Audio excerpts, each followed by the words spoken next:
گونگی ہو گئی آج کچھ زباں کہتے کہتے، گونگی ہو گئی آج کچھ زباں کہتے کہتے، ہچکچا گیا میں خود کو مسلمان کہتے کہتے۔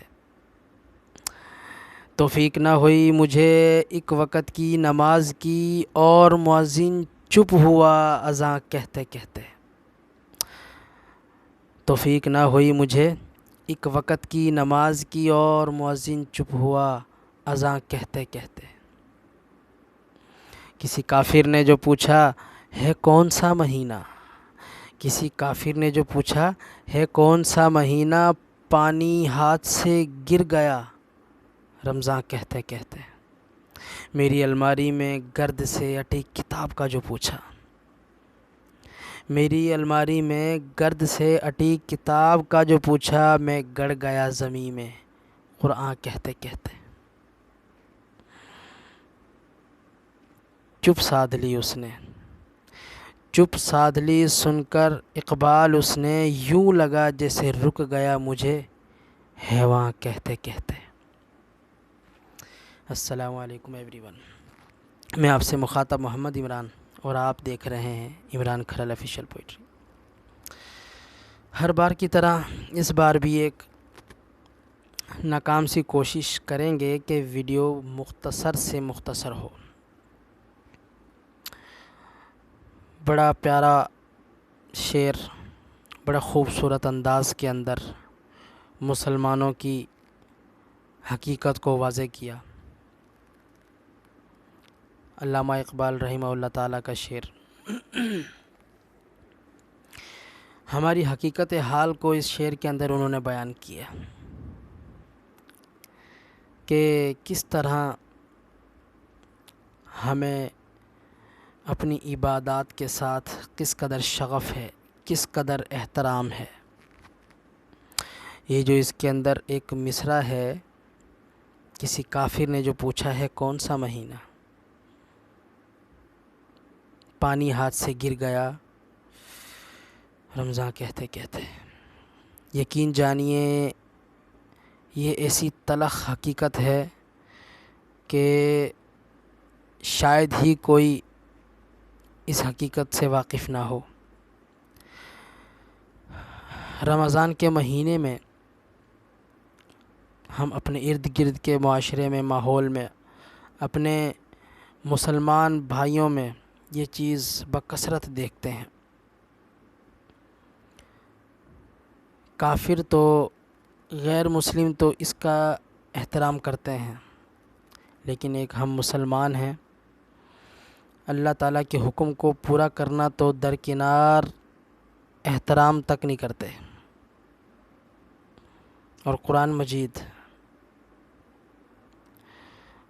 مجید کے ساتھ جو ہم حشر نشر کرتے ہیں، یقین جانیے جیسا کہ حدیث پاک میں آتا ہے، جس کا مفہوم ہے کہ یہ قرآن پاک جو ہے جھگڑالو بھی ہے۔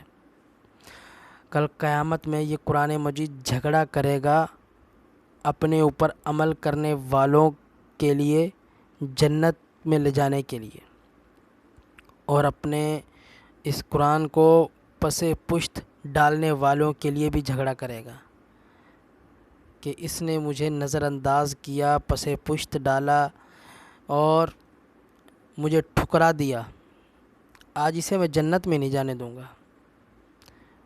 تو بڑی خطرناک بات ہے۔ ہم اپنے گھروں کا محاسبہ کریں، تھوڑا سا جائزہ لیں کہ قرآن مجید کو کتنے محفوظ طریقے سے 3-4 غلافوں کے اندر بند کر کے بڑی محفوظ ترین جگہ پر گویا چھپا کے رکھا جاتا ہے، بچوں کی پہنچ سے تو دور، بڑوں کی پہنچ سے بھی دور، ایسی جگہ پر رکھا جاتا ہے کہ جب کہیں قرآن خوانی کے لیے اٹھانا ہو، کسی میت کو بخشنے کے لیے اٹھانا ہو، یا کوئی مانگنے آ جائے، تب ڈھونڈتے ہیں، یاد کرتے ہیں کہ کہاں رکھا تھا۔ تلاوت کی توفیق نہیں ملتی۔ وہ ایک نظم بھی تھی بہت پرانی، جو ایسے ہی ذہن میں آ گئی، یاد تو نہیں ہے، کہ جس کا چند اشعار یہ بھی تھے کہ پڑھ پڑھ کے بھلایا جاتا ہوں، دھو دھو کے پلایا جاتا ہوں.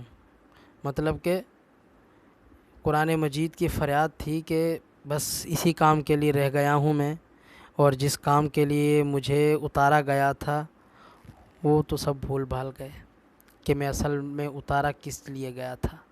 بس اب دھو دھو کے پلایا جاتا ہوں، اور سینے سے لگایا جاتا ہوں، آنکھوں سے لگایا جاتا ہوں، سر پہ اٹھایا جاتا ہوں، نہ جانے کیا کیا کیا جاتا ہے. اگر کچھ نہیں کیا جاتا تو مجھ پر عمل نہیں کیا جاتا جو اصل مقصد تھا. بہرحال بڑے خوبصورت انداز میں مسلمانوں کو جھنجھوڑا ہے کہ میری الماری میں گرد سے اٹی کتاب کا جو پوچھا، میں گڑ گیا زمین میں قرآن کہتے کہتے. توفیق نہ ہوئی مجھے ایک وقت کی نماز کی، اور مؤذن چپ ہوا اذاں کہتے کہتے.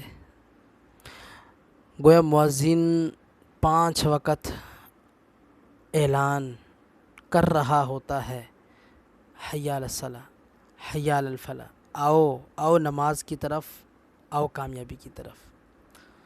پہلے آتا ہے حی علی الصلاۃ، پھر آتا ہے حی علی الفلاح. پہلے نماز پھر کامیابی. کتنا بڑا اعلان ہوتا ہے کہ دنیا کی چیزوں میں کامیابی تلاش کرنے والوں، یہاں آؤ، میرے گھر میں آؤ، نماز پڑھو، پھر ملے گی کامیابی. جی ہاں، قرآن مجید کی آیت بھی ہے نا، قد افلح المؤمنون الذین هم فی صلاتهم خاشعون. وہاں بھی کامیابی کو کامیابی کا دار و مدار نماز کو ٹھہرایا ہے. اور ایک اور جگہ قرآن مجید میں آتا ہے کہ ما سالککم فی سقر، تم یہاں کیسے.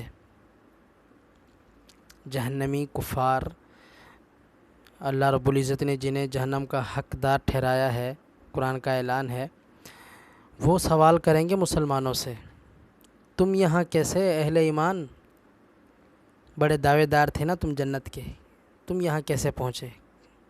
جانتے ہو کیا کہیں گے؟ قالو، وہ کہیں گے لم نکو من المصلین، ہم نماز نہیں پڑھا کرتے تھے. اور آگے ولم نکو نطعم المسکین، مسکینوں کو کھانا نہیں کھلاتے تھے. تو یہاں بھی دیکھیے جہنم میں دخول کا سبب نماز کو بتایا گیا ہے. تو شعر کے اندر بھی کچھ ایسا ہی نظم کی صورت میں شاعر مشرق رحمۃ اللہ علیہ نے فرمایا کہ توفیق نہ ہوئی مجھے ایک وقت کی نماز کی، اور مؤذن چپ ہوا اذاں کہتے کہتے. روز اذان سنتے ہیں، روز سنتے، سن سن کے کان پک گئے، تالے پڑ گئے دلوں پہ. اللہ ہی کھول سکتا ہے. البتہ انسان ہدایت کا اگر متلاشی ہو تو کیا نہیں ملتا. تو تمام دوستوں سے گزارش بھی ہے، عرض بھی ہے کہ بھائی ہمارا دنیا میں آنے کا جو مقصد ہے وہ بھی ہم سب کو پتہ ہے. یہ تو صرف ایک یاد دہانی ہے. ہر ایک کا اپنا اپنا طریقہ ہے.